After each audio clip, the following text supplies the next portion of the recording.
আপনি আমি যে ঈমানদার, আপনি আমি যে নবী প্রেমিক, দয়াল রাসূলকে মহব্বত করি, আহলে বাইতকে মহব্বত করি, সাহাবায়ে কেরামকে মহব্বত করি, এটা কসবি নয়।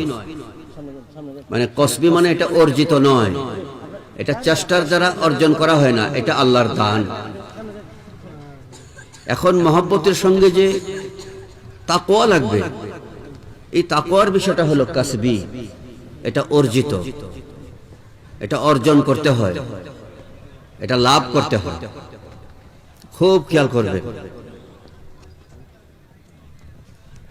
মহব্বতের পাশে যে তাকওয়ার প্রয়োজন, যে তাকওয়া হইলে একটা মানুষ আল্লাহর ওলি হয়ে যাবে। আমরা তো সবাই আল্লাহ রাসূলকে মহব্বত করি, করি কিনা? আহলে বাইত সাহাবায়ে কেরামকে মহব্বত করি কিনা? এই মহব্বতটা এটা কিন্তু আপনি আমি সাধনা করে অর্জন করি নাই, এটা আল্লাহ দিয়েছেন। পড়ি আলহামদুলিল্লাহ। এখন যেটা সাধনা করে অর্জন করতে হবে সেটা হলো তাকওয়া। এই তাকওয়া সম্পর্কে কোরআনে কারিমে আল্লাহ তাবারাকা ওয়া তাআলা ফরমান, ওয়া ইন তাত্তাকু ওয়া তাসবিরু ফাইন্না যালিকা মিন আজমিল উমুর। মাবুদ ফরমান যে মহব্বতের পরে যে তাকওয়ার বিষয়টা, এই তাকওয়া হলো একটা গুরুত্বপূর্ণ বিষয়, একটা জরুরি বিষয়।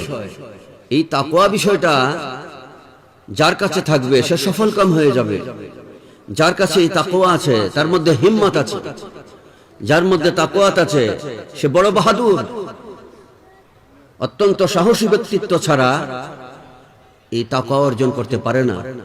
অত্যন্ত বিনয়ী ব্যক্তি ছাড়া এই তাকওয়া অর্জন করতে পারে না। মাবুদ ফরমান মিন আজমিল উমুর, এটা সাধনা জগতের মধ্যে একটা উত্তম সাধনা। তাকওয়া অর্জন করাটা বা তাকওয়া ধরে রাখা, এটা সাধনা জগতের মধ্যে একটা বেনজির সাধনা, গুরুত্বপূর্ণ সাধনা। খুব খেয়াল করবেন, এই তাকওয়ার প্রশংসা স্বয়ং আল্লাহ পাক করতেছেন। তাকওয়া জিনিসটার প্রশংসা কে করতেছেন? নিজে আল্লাহ তাকওয়ার প্রশংসা করতেছেন, যে মহব্বতের পরে তাকওয়া। মাবুদ ফরমান মিন আজমিল উমুর, যত প্রকারের ইবাদত আছে, রিয়াজত আছে, মুরাকাবা মুশাহাদা আছে, সকল প্রকার ইবাদতের মধ্যে তাকওয়াটা হলো একটা গুরুত্বপূর্ণ সাধনা, একটা ভারী সাধনা। কে বলতেছেন? আল্লাহ পাক বলতেছেন। এই তাকওয়ার গুরুত্ব সম্পর্কে মাবুদ আরো ফরমান, ওয়াত্তাকু লা ইয়াদুররুকুম কায়দাহুম শাইআ। এই তাকওয়া যার মধ্যে থাকবে, মাবুদ ফরমান এই ব্যক্তিকে দুনিয়ার মানব জাতি হোক আর জিন জাতি হোক, কোন প্রকারের দুশমন তাকে প্রত্যক্ষ পরোক্ষ কোনো ক্ষতি করতে পারবে না। আমার অনেক বাবাজিরা বলে, বাজে আমার এই শত্রু সেই শত্রু। কোরআনে কারিমে আল্লাহ পাক সূরা ইমরানের মধ্যে বলতেছেন যে তাকওয়া যার মধ্যে থাকবে, লা ইয়াদুররুকুম কায়দাহুম শাইআ, কোন প্রকারের ষড়যন্ত্র মানব জাতি এবং জিন জাতি থেকে কোন ষড়যন্ত্রই তাকে কাবু করতে পারবে না, তাকে নস্যাৎ করতে পারবে না, নিশ্চিহ্ন করতে পারবে না, কোনো ক্ষতি করতে পারবে না। এ তাকওয়া যার মধ্যে আছে। তো আল্লাহ তাবারাকা ওয়া তাআলা নিজে তাকওয়ার প্রশংসা করতেছেন, আল্লাহ নিজে তাকওয়ার ফজিলত বয়ান করতেছেন। এভাবে তাকওয়ার ফজিলত হাদিস শরীফে এসেছে। এ তাকওয়ার ফজিলত ইমামগণ বলছেন, তাসাউফ সম্রাটগণ বলছেন। আমি শুধু কোরআনে কারিমের কটা আয়াত থেকে, যে মহব্বতের পরে তাকওয়া, এই দুইটা জিনিস যার মধ্যে থাকবে সে আল্লাহর ওলি হয়ে যাবে। এজন্য তাকওয়ার ফজিলতটাকে আমি বলতেছি, তারপরে তাকওয়ার পরিচয়টা আমি খুব সংক্ষিপ্তভাবে দিয়ে দেব। খেয়াল করবেন,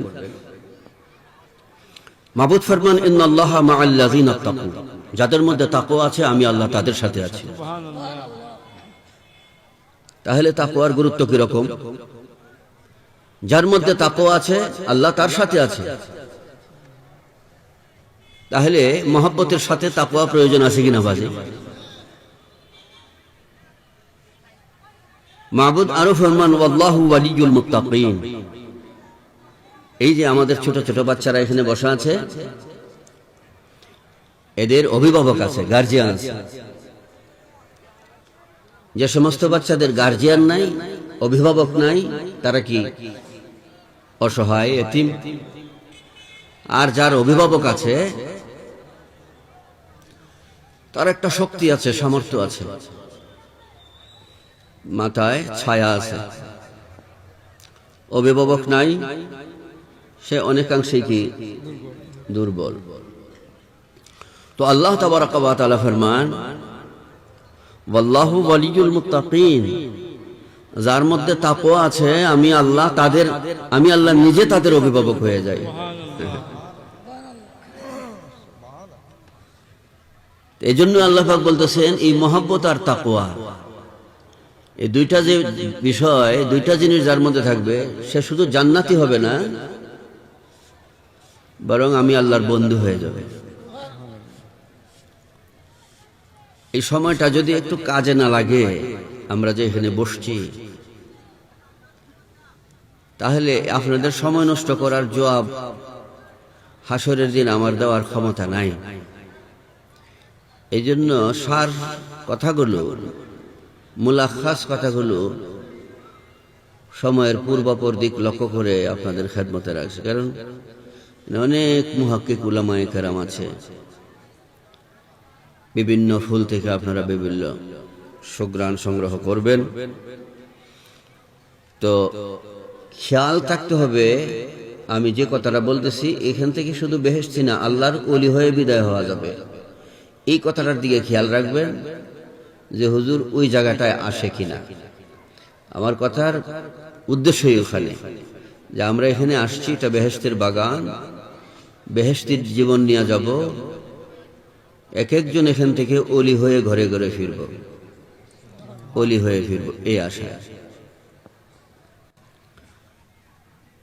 একটা বিষয় কিন্তু, একটা সম্বল আমাদের মধ্যে অর্জন হয়ে গেছে, সেটা মহব্বত, যেটা কিছুক্ষণ আগে আমরা হাত তুলেও দেখিয়েছি, স্বীকৃতি দিয়েছি। এখন দ্বিতীয় বিষয়টা বলতেছি। আল্লাহ তাবারাকা ওয়া তাআলা ফরমান, মান ইয়াত্তাকিল্লাহা ইয়াজআল লাহু মাখরাজান। তারপরে কথাটা ফরমান, ওয়া ইয়ারযুকহু মিন হাইসু লা ইয়াহতাসিব।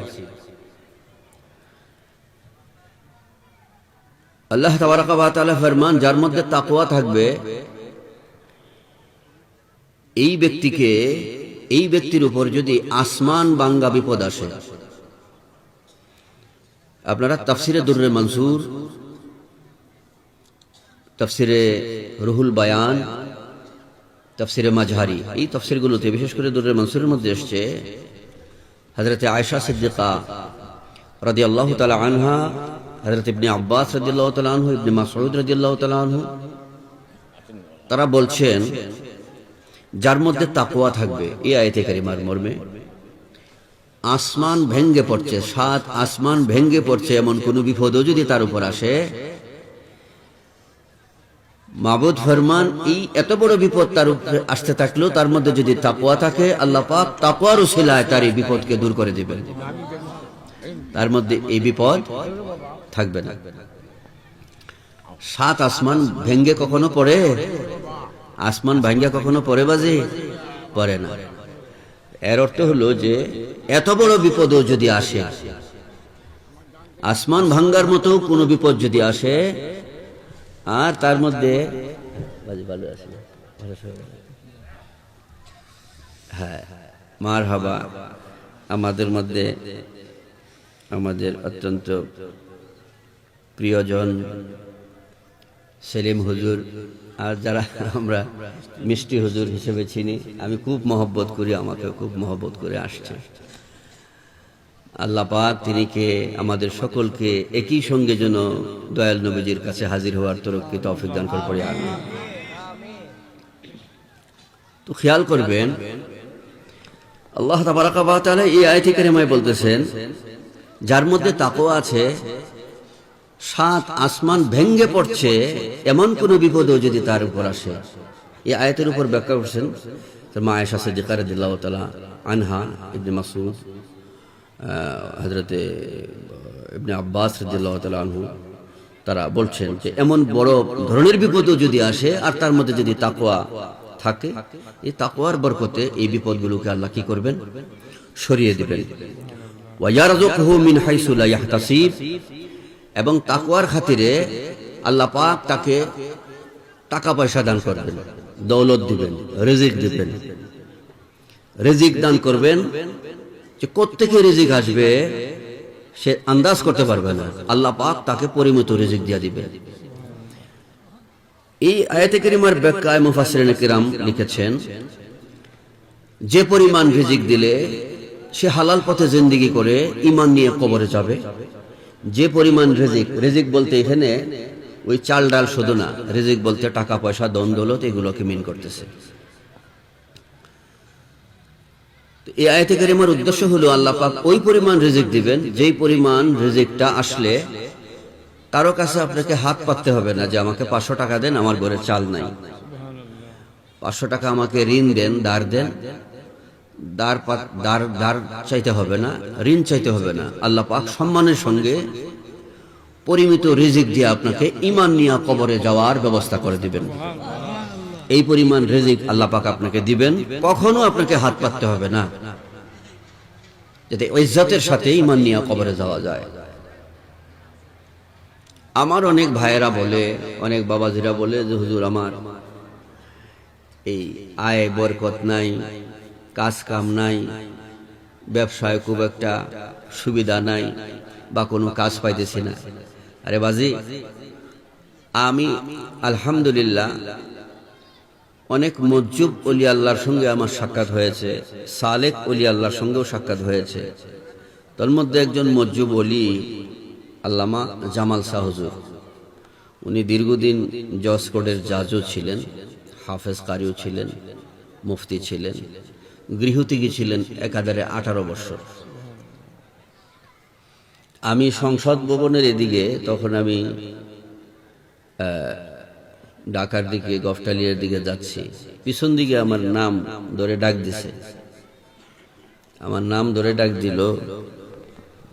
আমি তো তখন তিনিকে চিনি না, তিনির গায়ে মানে অনেকগুলো কোট টোট, ওই জফরি টফরির মধ্যে বসা, বনের একটা ওই সংসদ ভবনের সাইডে গাছগাছরা আছে না, তো অনেক আগের কথা, তো এগুলোর ভিতরে তো আমি পিছনের দিকে তাকাইলাম, দেখা যাচ্ছে না কিছু। তো আসরের পর সময়টা, আমার শরীরে তো জুব্বা টুব্বা আছে, পাগড়ি টাগড়ি আছে, ছাত্র অবস্থা, তো পরে আইসা পড়তেছি, আবার পিছনে ডাক দিল নাম ধরে, আবার পিছনে ফিরে তাকাইলাম, কেউ দেখতেছে না। একটু ভিতরের দিকে আগায় দেখি, তার জফরির মধ্যে একজন পাগল বসা। বলল, যাও তুমি যাও, ফার্স্ট ক্লাস এইগুলো কথা বললো। তুই কি ফার্স্ট ক্লাস বললো? আমি তো আর বুঝি নাই, আর উনি পাগল মানুষ, কি করে না করে আমি আইসা বসছি। তো আলিয়া হলে আসলে পরে আমি বুঝতে পারলাম যে ফার্স্ট ক্লাসটা কেন বলছে, ফলাফলের কথা বলছে, উনি যা বলছে তাই হয়েছে। এরপরে উনার সঙ্গে সাক্ষাৎ হয় মতিঝিলে, উনি বসতেন। এখন উনার মাজার হলো তুষার দ্বারা। আমি যতবার উনার কাছে গিয়েছি, উনি এমন কিছু কথা বলেছেন যা আমার ভবিষ্যতে এগুলো মিলে গেছে, এবং অতীতের অনেকগুলো কথা। তো আল্লাহর ওলি, আমি বেলায়েতের উপর কিছু লেখালেখি করেছি, পারের তরি প্রায় 1000 পৃষ্ঠায় একটা কিতাব, ওখানে বেলায়েতের 14টা স্তরের উপর আমি লিখেছি। তো উনি মুজ্জবে মহস্তবকার ওলি ছিলেন। উনি যে কটা কথা বলছেন, মানে এংসিতে না, সুতায় সুতায় মিলে গেছে। একজন আল্লাহর ওলি যে কথাগুলো বললে তার এক সুতায় এদিক সেদিক হয় না, এরকম মিলে গেছে, এটা আমার জীবন। এরকম অনেক সালেক ওলি, যেমন মারহারা শরীফে গেলাম, ইয়াহিয়া নুরি হুজুর কেবলা, আলা হযরতের পীরের দরগা, উনিও আমাকে কিছু কথা বলছিলেন, ওইগুলো সুতায় সুতায় মিলে গেছে, বাস্তবই হয়েছে। তো এখন সাহাবায়ে কেরামের কথা কত ভারী হবে, তাদের কাবালিয়াত কেমন হবে, আমার দয়াল নবীজির কথার ওজন কিরকম হবে। আর এখানে তো স্বয়ং আল্লাহ বলছেন, এই কথার মধ্যে কোনো সন্দেহ আছে? আল্লাহ পাকের কথার কোনো সন্দেহ আছে? আল্লাহ পাক ফরমান, যার মধ্যে তাকওয়া থাকবে, যত বড় বিপদ আসুক আমি আল্লাহর কুদরতের হাতের সেই বিপদকে সরিয়ে দিব এবং আমি তাকে রিজিক দিব। কোত্থেকে রিজিক আসবে সে কল্পনাও করতে পারবে না। তো আমি আমার ওই বাবাজিদেরকে বলবো, ওই যে বললেন টাকা পয়সা আসতেছে না, বরকত হইতেছে না, টাকা পাইতেছি না, ঘরে অশান্তি, তো আল্লাহ আপনাকে আমাকে প্রেসক্রিপশন কি দিয়েছেন, ব্যবস্থা কি দিয়েছেন? তাকওয়া। এই তাকওয়া সম্পদটা যদি থাকে, আল্লাহ পাক ফরমান মিন আজমিল উমুর, এটা অনেক বড় সাধনা, এটা অনেক বড় কামাই, এটা বেনজির সম্পদ। আল্লাহুম্মা সাল্লি ওয়া সাল্লিম। এই তাকওয়া যেন আমাদের মধ্যে অর্জন হয়, এই বিষয়টা আমরা খেয়াল করব। তারপরে আল্লাহ তাবারাকা ওয়া তাআলা ফরমান, ইয়া আইয়ুহাল্লাযীনা আমানুত্তাকুল্লাহা ওয়া কুলু কাওলান সাদীদা ইউসলিহ লাকুম আ'মালাকুম। এই আয়াতে কারিমায় আল্লাহ তাবারাকা ওয়া তাআলা, আমি মূল কথাটা বলছি শুধু, দেখেন আমরা ইবাদত বন্দেগী করি, সাহাবায়ে কেরামের মতো করতে পারি?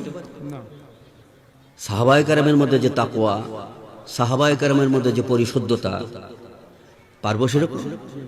ফেরেশতাদের মতো পারবো? আজকে আমার এই বাজি যেভাবে কেরাত পড়েন, এই যে আমরা যারা সবাই আছি, সবাই কি ওনার মতো কেরাত পড়তে পারবো? তো আমাদের আমলের মধ্যে ত্রুটি বিচ্ছুতি আছে না? ত্রুটি বিচ্ছুতি আছে, অনেক ত্রুটি বিচ্ছুতি আছে। আল্লাহ তাবারাকা ওয়া তাআলা ফরমান, যার মধ্যে তাকওয়া থাকবে, এই তাকওয়ার বরকতে, তাকওয়ার খাতিরে, তাকওয়ার উসিলায় মাবুদ ফরমান ইউসলিহ লাকুম আমালাকুম, আমি তোমাদের ইবাদত বন্দিগিতে যে ত্রুটি বিচ্যুতিগুলো হয়, আমি আল্লাহ এই ত্রুটি বিচ্যুতি মুক্ত করে দেব।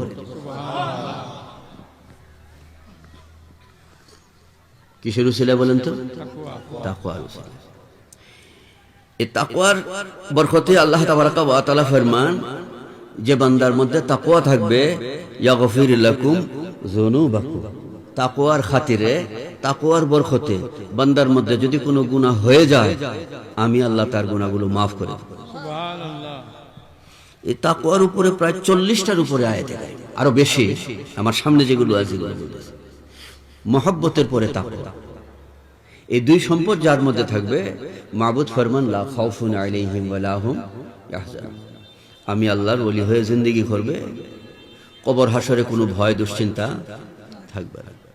আমি শুধু এখন তাকওয়ার ফজিলতের কথা বলতেছি, এটার গুরুত্ব, এটার মর্মার্থ বলতেছি, এবং তাকওয়া কাকে বলে এটার সংক্ষিপ্ত পরিচয়টা আমি শেষ অংশে নিয়ে আসছি। তাকওয়ার ফজিলত সম্পর্কে আল্লাহ পাক আরো ফরমান, ইন্নাল্লাহা ইউহিব্বুল মুত্তাকিন, যাদের মধ্যে তাকওয়া আছে, আল্লাহ ফরমান আমি নিজে আল্লাহ তাদেরকে মহব্বত করি। সুবহানাল্লাহ। তারপর একটা বিষয় আসে, আমরা যে ইবাদত বন্দেগী করি, নামাজ রোজা আমল ওয়াজিফা করি, হজ করি, যাকাত দিই, আর যে আজকের মাহফিলে আমরা এসেছি, এই যে একটা ইবাদত, এটা তো একটা ইবাদত, এটা একটা বন্দেগী না বাজে? এগুলো যে কতটুকু কবুল হচ্ছে, কবুল হইলে না আপনি আমি কামিয়াব হব? এই যে হজ করে, হজ কবুল হইলে তো কামিয়াব হব। যাকাত দেওয়া, যাকাত কবুল হইলে না তারপরে এটার দিয়া, এই যাকাতের দ্বারা আমি উপকৃত হব। আমল যাই করি, এটা কবুল হইলেই এটার দ্বারা ফায়দা হবে, উপকৃত হব। এখন ফায়দাটা হইল কি হইল না কি করে বুঝব? উপকৃত হইলাম কিনা কি করে বুঝব? কারণ কবুল হইল কিনা এটাই তো জানি না, কবুল হইল কিনা এটাই তো জানি না। তো কবুল হইল কিনা এটা একটা জানার ব্যবস্থা আছে, জানার একটা কি আছে বাজি? ব্যবস্থা আছে। কবুল হইলে আপনি আমি কামিয়াব, কবুল যদি না হয় তাহলে এর চেয়ে বড় বদনসিব, বড় দুর্ভাগ্য হওয়ার আর কোনো দৃষ্টান্ত নাই। বড় বদনসিবের বিষয় হলো ওটাই যে বন্দেগী করেছে কিন্তু কবুল হচ্ছে না। তো আল্লাহ তাবারাকা ওয়া তাআলা কত বড় দয়াল, তিনি বলতেছেন ইন্নামা ইয়াতাকাব্বালুল্লাহু মিনাল মুত্তাকিন, মাবুদ ফরমান আমি ওই সমস্ত ব্যক্তিদের বন্দেগী কবুল করি, ওই সমস্ত ব্যক্তিদের সাধনা কবুল করি, ওই সমস্ত ব্যক্তিদের ইবাদত রিয়াজত কবুল করি যার মধ্যে তাকওয়া আছে। যার মধ্যে কি আছে? তাকওয়া আছে। বাজি সুম্মা নুনাজ্জিল লাযীনা তাকু, আল্লাহ তাবারাকা ওয়া তাআলা আরো ফরমান আমি আল্লাহ অবশ্যই তাদেরকে জাহান্নামের আগুন থেকে মুক্ত করব, আমি আল্লাহ অবশ্যই তাদেরকে জাহান্নাম থেকে মুক্ত করব, জাহান্নামে যেতে দিব না যাদের মধ্যে তাকওয়া আছে। সুবহানাল্লাহ। এই মর্মে প্রায় 21টা আয়াতে কারিমা। তাকওয়া যার মধ্যে আছে তাদেরকে জাহান্নাম স্পর্শ করবে না। 40টার উপরে আয়াতে কারিমা। এই তাকওয়া সম্পর্কে যে কটা আয়াতে কারিমা আমি পড়েছি, এই আয়াতে কারিমার উদ্দেশ্য হলো যে নিজে আল্লাহ তাকওয়ার ফজিলত বর্ণনা করতেছে। আমি এতক্ষণ বলার উদ্দেশ্য হলো যে আল্লাহ নিজেই তাকওয়ার ফজিলত বর্ণনা করতেছে। এখন আমরা জেনে নেই যে তাকওয়া জিনিসটা কি। এই তাকওয়ার উপর তাফসীরের কিতাবের মধ্যে এই আয়াতগুলোর মধ্যে আপনারা দেখবেন ব্যাপক আলোচনা এসেছে। জাদুরুল মানসুরের মধ্যে আছে, রুহুল বায়ানের মধ্যে আসছে, তাফসীরে কবিরের মধ্যে আসছে, রুহুল মাআনির মধ্যে আসছে। অনেক অনেক লম্বা কথা বললে বাজি অনেক সময় লাগবে না। ওই অনেক কথাকে আমি 10,000 কথাকে 2-3টা কথায় আপনাদের কাছে বলতেছি। আগে বুঝে নিবেন ব্যক্তি যত ভারী তার কথা তত ভারী, তাই না বাজি? তো সবার উপরে কি আমার মাবুদ, সবার উপরে কি আমার রব।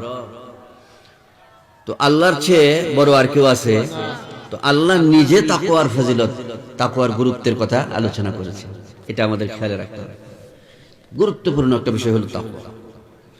আল্লাহ বলছেন যার মধ্যে মহব্বত আর তাকওয়া থাকবে বেহেশতে জীবন লাভ করবে। মাবুদ বলতেছেন লা খাউফুন আলাইহিম ওয়া লা হুম ইয়াহজানুন, কবর হাসরে ভয় দুশ্চিন্তা থাকবে না, আমি আল্লাহর ওলি হয়ে যাব। এখন আসি তাকওয়া কি। মহব্বত তো আমরা বুঝতেই পেরেছি, বুঝছি কিনা সবাই? তাকওয়া হলো এক কথায় চেষ্টা করা এবং কষ্ট করা, সর্বোচ্চ চেষ্টা এবং সর্বোচ্চ কষ্ট। বলেন বাজি, সর্বোচ্চ চেষ্টা এবং সর্বোচ্চ কষ্ট। আমরা এই শিখে নিব, এটি আমাদের জীবনে দরকার। মাহফিলে বসছি, আলেমদেরকে দেখব, বিভিন্ন সুরের কথা শুনব, ফায়দা হবে না বাজি। বসবো, কিছু সংগ্রহ করে নিব এই আশায় যে ওইগুলো বাড়িতে গিয়ে আমল করতে পারে। তাকওয়ার অর্থ হলো সর্বোচ্চ চেষ্টা, সর্বোচ্চ কষ্ট। কোন খাতে সর্বোচ্চ চেষ্টা, সর্বোচ্চ কষ্ট? ইবাদত করার জন্য, বন্দেগী করার জন্য সর্বোচ্চ চেষ্টা এবং সর্বোচ্চ কষ্ট। নেক কাজের জন্য সর্বোচ্চ চেষ্টা এবং সর্বোচ্চ কষ্ট। আর গুনাহ না করার জন্য সর্বোচ্চ চেষ্টা, সর্বোচ্চ কষ্ট। এই দুই জগতে দুইটা সর্বোচ্চ চেষ্টা আর কষ্টের নামই হলো তাকওয়া। বুঝে আসছে না বাজি? নেক কাজ করব, এই মর্মে সর্বোচ্চ চেষ্টা করতে হবে, সর্বোচ্চ কষ্টও করতে হবে। আউলিয়া কেরামের জীবনী দেখেন, আমরা মনে করি যে নামাজ রোজা ইবাদত বন্দেগী সারাই মারিফত হাসিল হয়ে যায়। অনেক ব্যক্তিবর্গ আছে এদিকে দাঁড় দাঁড়ে না, কিন্তু বিভিন্নভাবেই তারা আবার অনেক বুজুর্গ হিসেবে পরিচিত। অনেক সময় দেখা যায় বিভিন্ন জায়গায় বসা, গাছের তলে বসা, বিভিন্ন পোশাকে জিকির আজকার করে ভালো। কিন্তু আল্লাহ বলতেছেন যে আল্লাহওয়ালা কিভাবে হওয়া যাবে। স্বয়ং রব বলতেছেন যে কিভাবে ওলি হবে, বেহেশতি জীবন লাভ করবে। মাবুদ বলতেছেন এবং বলার আগে এগুলোর তারিফ করছেন আল্লাহ, এগুলোর প্রশংসা নিজে আল্লাহ করছেন, যে তুমি ওলি হইতে চাও, বেহেশতি জীবন লাভ করতে চাও, আমি আল্লাহর বন্ধু হইতে চাও, তো তোমার মধ্যে শুধু দুইটা জিনিস, মহব্বত আর তাকওয়া। তাকওয়া কি? নেক কাজের জন্য সর্বোচ্চ চেষ্টা, সর্বোচ্চ কষ্ট। এখন যদি বাজে আমি নেক কাজ করতে গিয়ে আমি নামাজ পড়লাম না, রোজা রাখলাম না, উপযুক্ততা আছে, হজ করলাম না, জাকাত দিলাম না, টুপি নাই, দাড়ি নাই, দিলাকুলুফ নাই, ফর্দা ফর্সিদা নাই, বলেন বাজে, তো সর্বোচ্চ চেষ্টা, সর্বোচ্চ কষ্ট হইল? প্রত্যেক জিনিসের তো একটা সংজ্ঞা আছে না? আলু কাকে বলে, আধার কাকে বলে, তো ওলি হওয়ারও তো একটা সংজ্ঞা আছে। এই সংজ্ঞাটা তো আপনি আমার দেওয়া না। ওলি হওয়ার যে একটা তরিকা, এটা স্বয়ং কে দিছে? ওলি হওয়ার তরিকা স্বয়ং আল্লাহ দিয়েছেন। এর চেয়ে তো লেটেস্ট কোনো তরিকা নাই, এর চেয়ে তো বেনজির উত্তম কোনো তরিকা, রাস্তা নাই। তো এটা ছেড়ে যদি আপনি আমি ভিন্ন লাইনে দৌড়ি, তাহলে ওলি হওয়া যাবে বাজে? আর যদি মনে করেন যে না, এটা তো নেক কাজের জন্য সর্বোচ্চ চেষ্টা, কষ্ট করে এটা কঠিন হয়ে যায়, আসলে বাজে কষ্ট না, এটা কঠিন না। লেগে যান, আল্লাহর পক্ষ থেকে অনেক মেহেরবানি আসবে, দয়া আসবে। এই মর্মে অনেক ফেরেশতা আয়াতে কারিমা আমার সামনে ছিল, সময়ের পূর্বপর দিক লক্ষ্য করে সেদিকে গেলাম না। আমি শুরু করব। আর কঠিন না বিষয়টা। দেখেন, আমার যে সমস্ত বাজিরা মুরব্বী, উযু করলে জ্বর, অসুখ, অসুবিধা বেড়ে যাওয়ার সম্ভাবনা আছে, কষ্ট হবে, রোগ বেড়ে যাওয়ার আশঙ্কা আছে, তায়াম্মুম করে নেন। অসুস্থতার কারণে মসজিদে যাইতে পারছেন না, ঘরে নামাজটা পড়ে নেন। মসজিদে যেতে পারতেছেন না, ঘরে পড়েন। দাঁড়াইতে পারতেছেন না, বসে পড়েন। বসে পারতেছেন না, শুয়ে পড়েন। শুয়েও যদি না পারেন, মাফ, আল্লাহ মাফ করে দেবেন। আপনি মুসাফির মানুষ, রোজা অবস্থায় যদি মুসাফিরি অবস্থায় আপনার কষ্ট হয়, আল্লাহ দয়া করে আপনি আমাকে মুসাফির অবস্থায় না রাখলেও চলবে, এই বিধানও দিনের মধ্যে দেয়া হয়েছে। আপনি মুকিম অবস্থায় পড়ে আদায় করবেন। মাদের জন্য তো আরো অনেক সহজ। আল্লাহ তাবারাকা ওয়া তাআলা ফরমান, লা ইউকাল্লিফুল্লাহু নাফসান ইল্লা ওয়াসআহা। দিনের বিধানগুলোর প্রতি যদি লক্ষ্য করা হয়, তো এমন কোনো বিধান নাই যে বিধান দিয়া বান্দার উপর আল্লাহ জুলুম করতেছে। খুব কষ্টের কোনো বিধান। আপনি লেগে যান, এগুলো পড়াশোনা করেন, দেখবেন খুব সহজ। হজ যার উপর ফরজ, সে না হজ করবে, যার উপর ফরজ না, সে হজ না করেও সওয়াব পাবে। হজ না করেও সে নাজাত পাবে। যাকাত যার উপর ফরজ, সে যাকাত দেবে। যার উপর যাকাত ফরজ না, সে যাকাত নিয়েই সওয়াব পাবে। এগুলো খুব সহজ বাজে। তো খেয়াল করব, আল্লাহ তাবারাকা ওয়া তাআলা ফরমান, নেক কাজের সর্বোচ্চ চেষ্টা এবং কষ্ট, আর গুনাহ ছেড়ে দেওয়ার সর্বোচ্চ চেষ্টা এবং কষ্ট। দেখুন, অনেক মানুষ আছে যে ইচ্ছা করলে সে হাতের নাগালে সুদ ঘুষের ব্যবস্থা আছে, ইচ্ছা করলেই সুদ ঘুষ খাইতে পারে। ডেলি 50,000 টাকা যে অফিসে চাকরি করে ওখান থেকে সে নিতে পারে, অফিস থেকে এই টাকাগুলো নিতে পারে। কিন্তু এই পাপ না করার একটা কষ্ট আছে না, যে আমি সুযোগটা থাকার পরেও আমি এটা করব না। অনেক অপকর্ম করার সুযোগ সুবিধা অনেক মানুষের আছে, কিন্তু তারপরে ওখান থেকে নিজেকে সেভ করে। তো গুনাহ ছেড়ে দেওয়ার একটা সর্বোচ্চ কষ্ট এবং চেষ্টা, এটা যে মানুষের মধ্যে থাকবে, পাশাপাশি নেক কাজের সর্বোচ্চ চেষ্টা এবং কষ্ট যার মধ্যে থাকবে, মাবুদ ফরমান, সে আমার ওলি হয়ে যাবে। তো মহব্বতের পরে এই তাকওয়া, এই তাকওয়াটাকে আমি এক কথায় বলি ইবাদত। কারণ নেক কাজের জন্য চেষ্টা করা, কষ্ট করা, এটা ইবাদত। গুনাহ থেকে নিজেকে বিরত রাখা, এটাও কি ইবাদত। এই মহব্বত আর ইবাদত দুই জিনিস যার মধ্যে থাকবে, মাবুদ ফরমান আলা ইন্না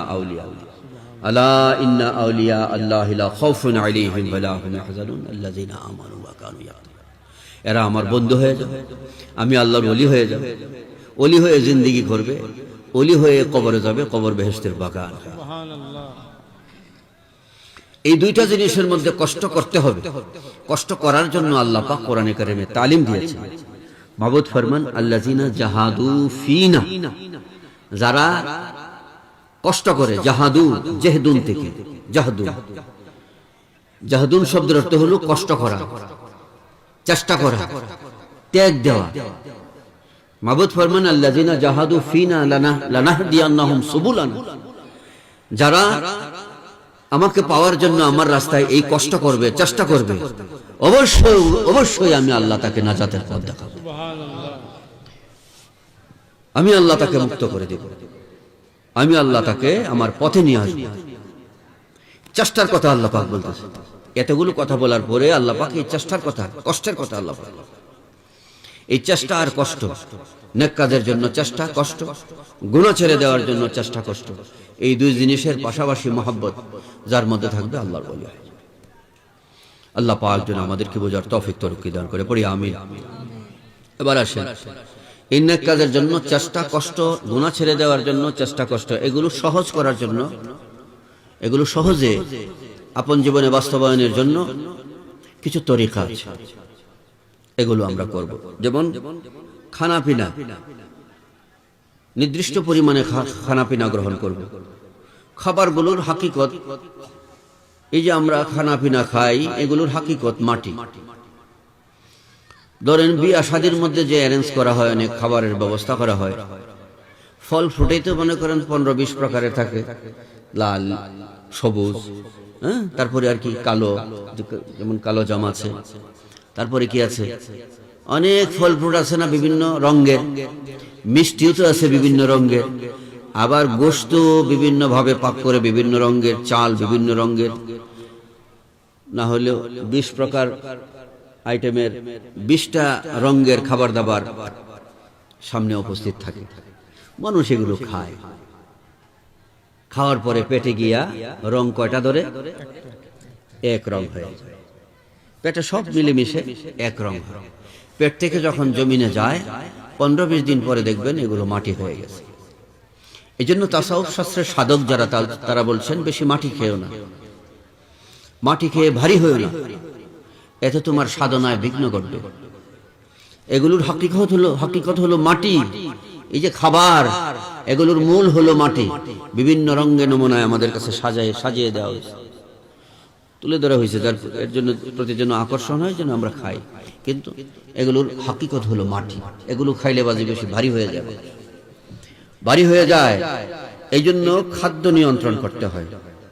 মানুষ বেশি খাইলে তার শাহওয়াত, মানে পাপ কাজের নেশা বেশি তার মাথা চেপে বসে। এই জন্য খাবার নিয়ন্ত্রণ করতে হয়। খাবার গ্রহণ করতে একটা ভাগ খালি রাখতে হয়। কিভাবে বুঝবো সেই ভাগ খালি রাখার? তাসাউফের কিতাবে যেভাবে আলোচনা করছেন, একটা লম্বা আলোচনা। সহজ একটা বিষয় হলো, আমি খাবার এইভাবে খাবো। খাদ্য গ্রহণের সময় যখন দেখবো যে আমার আরো 3 লোকমা খাওয়ার চাহিদা আছে, এই 3 লোকমা খাবার আমি খাবো না, এটা ছেড়ে দিব, ওই জায়গায় আমি পানি খেয়ে নেব।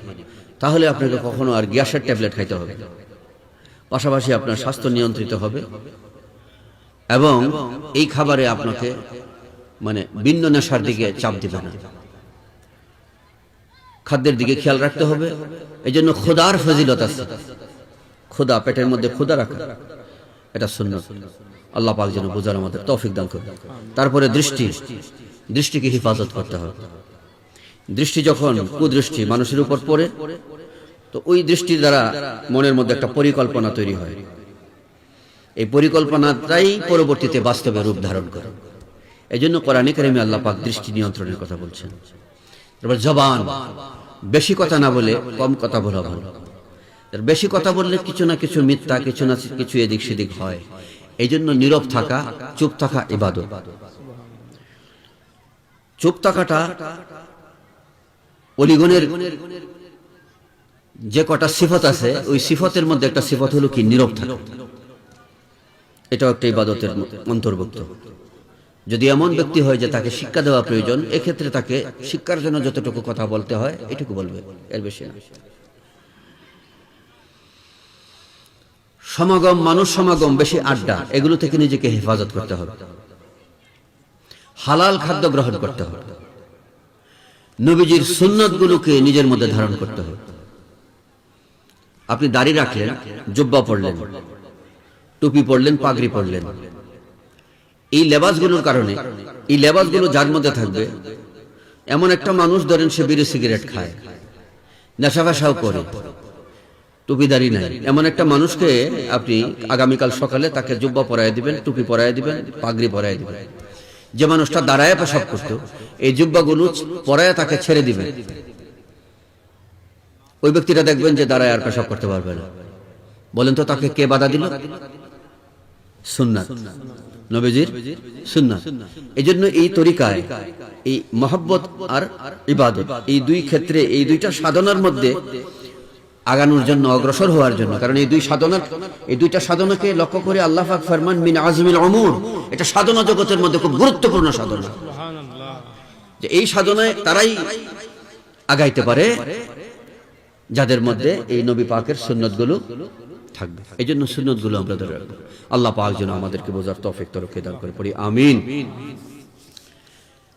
এই কিছু বিষয় গ্রহণ করার জন্য বলছি, আর কিছু বিষয় বর্জন করতে হবে। এই বর্জনের কথাটাই আমি শেষ অংশে চলে আসছি। কি কি বর্জন করব? ওয়াহাবি ফিতনা, ওয়াহাবি ফিতনা, খারিজি ফিতনা, নজদি ফিতনা, এই বাতিল ফিতনা যেগুলো আছে, মহব্বত আর তাকওয়ার জন্য প্রথমত এই বিষয়গুলোকে, সুন্নাতগুলোর প্রতি আমরা মনোনিবেশ করব, আর বাতিলদের সহবত থেকে দূরে থাকব। বিশেষ করে বর্তমান বাতিল জগতের মধ্যে বড় ধরনের একটা বাতিল হলো, বাতিলের মধ্যে বড় শিং হলো সালাফি, আহলে হাদিস যেটাকে বলে। আহলে হাদিস, এদের থেকে আমাদের সন্তানদেরকে বাঁচাতে হবে। আমাদের এটা গার্জিয়ানদেরকে বলতেছি, আমাদের এটা ইমানি দায়িত্ব, কারণ এরা আমাদেরকে স্বীকার করতেছে। মনে রাখবেন, এদের মসজিদে লা ইলাহা ইল্লাল্লাহর পরে মুহাম্মদুর রাসূলুল্লাহর জায়গা হয় না। মুহাম্মদুর রাসূলুল্লাহ, লা ইলাহা ইল্লাল্লাহর পরে মুহাম্মদুর রাসূলুল্লাহ যেখানে আছে, এই মুহাম্মদুর রাসূলুল্লাহর এই টাইলস গুলো ভেঙে ফেলছে, এরকম আমার নজরে পড়েছে। কারণ মুহাম্মদুর রাসূলুল্লাহ লা ইলাহা ইল্লাল্লাহর সাথে রাখা যাবে না, এটা শিরক, বলে নাউযুবিল্লাহ। অথচ লা ইলাহা ইল্লাল্লাহর সাথে মুহাম্মদুর রাসূলুল্লাহ কোরআনে কারীমের জায়গায় জায়গায় আছে। মুহাম্মাদুর রাসূলুল্লাহ কোরআনে কারীমের আয়াত। জান্নাতের পাতায় পাতায় এবং জান্নাতের গেইটে, আরশের সাকে একই সঙ্গে লা ইলাহা ইল্লাল্লাহ মুহাম্মাদুর রাসূলুল্লাহ। কিন্তু এদের মসজিদে লা ইলাহা ইল্লাল্লাহর পাশে মুহাম্মাদুর রাসূলুল্লাহর জায়গা হয় না। আমি বাজি আপনাদেরকে বলবো, যে সমস্ত মসজিদে, যাদের মসজিদে লা ইলাহা ইল্লাল্লাহর পাশে মুহাম্মাদুর রাসূলুল্লাহর জায়গা নাই, ওই সমস্ত মসজিদ বিধর্মীদের গির্জা এবং মন্দিরের চেয়েও ভয়ঙ্কর। যে কেন হিন্দুদের গির্জা, খ্রিস্টানদের গির্জা এবং হিন্দুদের মন্দির, এগুলো আমাদেরকে ক্ষতি করে না, এগুলো দ্বারা আমাদের ঈমান নষ্টের কোনো সুযোগ নাই। কারণ এগুলোকে আমরা চিনি যে এটা মন্দির, এটা গির্জা। এখানে আপনি আমি যাইনি, যাই না, এটার দ্বারা ঈমান নষ্টের কোনো সম্ভাবনা নাই, সুযোগ নাই। কিন্তু এদের মসজিদ, এদের মসজিদের দ্বারা আপনি আমার ঈমান নষ্টের বড় একটা দরজা, বড় একটা আন্তা, আন্তা বুঝে বাইর, এই এলাকায় কি বলে, যে মাছ ধরে যে পানির মধ্যে থাকে, যে বেলুন, লুঙ্গা ফারক, ওই যে লুঙ্গা মাছ ধরার একটা আন্তা বলে আর কি। আমাদের দেশে ওই বক শিকার করার জন্য একটা জুফরি বানায়, জুফরির মধ্যে শিকারি ঢুকে বাইরে একটা বক রাখে, আর জুফরিটা কাঁচা বেত দিয়া একটা জুফরি বানায়, বন্টন দিয়া জুফরি বানায়, ওই জুফরির ভিতরে শিকারি লুকায় থাকে, আর লাঠিটা এরকম নাড়া দেয়, বকটাও নড়াচড়া করে। বকের আওয়াজ নকল করে এরকম নাড়া দেয় আর বকের আওয়াজটা নকল করে। তো ও জঙ্গলি বক মনে করে যে আমার জাতীয় ভাই আমাকে ডাকতেছে, একটা সিংহাসনও আমার জন্য বানাইছে, আচ্ছা দেখি আমার ভাই কি বলে। তো ওই জাতীয় ভাই দেখে আসে, আর সিংহাসন আছে একটা, ওইটা দেখে খুব মহব্বত করে বসে। তো বসতেই তো পা দুইটা নিচে আইসা পড়ে, আর শিকারি শিকার করে ফেলে। ওই শিকারীকে যদি বক দেখতো তাহলে বক এখানে আসতো? বক আসছে শিকারি দেখা না বক দেখা? বক দেখে। আজকে ভাই এই যে সালাফিদের মসজিদগুলো, এই মসজিদগুলোতে আমাদের সন্তানরা, বিশেষ করে জেনারেল শিক্ষিত যারা আছে, এরা ঢুকে পড়ে। কারণ কি? সেটা তো আমাদের মসজিদের মতোই। আমাদের মসজিদে যেরকম মেহরাব আছে, এখনো মেহরাব আছে। আমাদের মসজিদের ইমাম সাহেব যেরকম টুপি পরে, তাদেরও টুপি আছে। আমাদের মসজিদের ইমাম সাহেবের দাঁড়িয়ে আছে, তাদেরও দাঁড়িয়ে আছে। আমাদের মসজিদের ইমাম সাহেব যে কোরআন পড়ে, তারা একই কোরআন পড়ে। একই রকম দেখতেছে। ওই যে বকের মতো বক দেখে এসে নামলো। তো এরা হলো বাহিরে ইসলাম, ভিতরে মধুর। বাহিরে ইসলাম আর ভিতরে হলো বিষের বোতল। এদের বাহির দিক থেকে দেখা যায় মধুর লেভেল, কিন্তু ভিতরে কি বিষ। এই মধুর লেভেল দেখে, ইসলামের লেভেল দেখে আপনি আমার ছেলেরা ঢুকছে। ঢোকার কিছুদিন পরেই বলে লা ইলাহা ইল্লাল্লাহর পাশে মুহাম্মদুর রাসূলুল্লাহ লেখা যাবে না। এই অবস্থা আমাদের দেশে চলছে। এই জন্য এই মহব্বত এবং তাকওয়ার পাশাপাশি এই বিষয়টাকে খেয়াল রাখতে হবে যে বাতিল থেকে নিজেকে রক্ষা করতে হবে। এটা হুজুর পাক দীক্ষা দিয়েছেন, শিক্ষা দিয়েছেন যে ইয়াকুম ইয়াহুম, তাদেরকে দূরে রাখো, তাদের থেকে দূরে থাকো। আল্লাহ পাক যেন আমাদেরকে ওলি হওয়ার জন্য মহব্বত আর ইবাদত পাশাপাশি বাতিল থেকে নিজেদেরকে হেফাজত করার, সজাগ সচেতনতা তৈরি করার তৌফিক দান করে পড়ি, আমিন।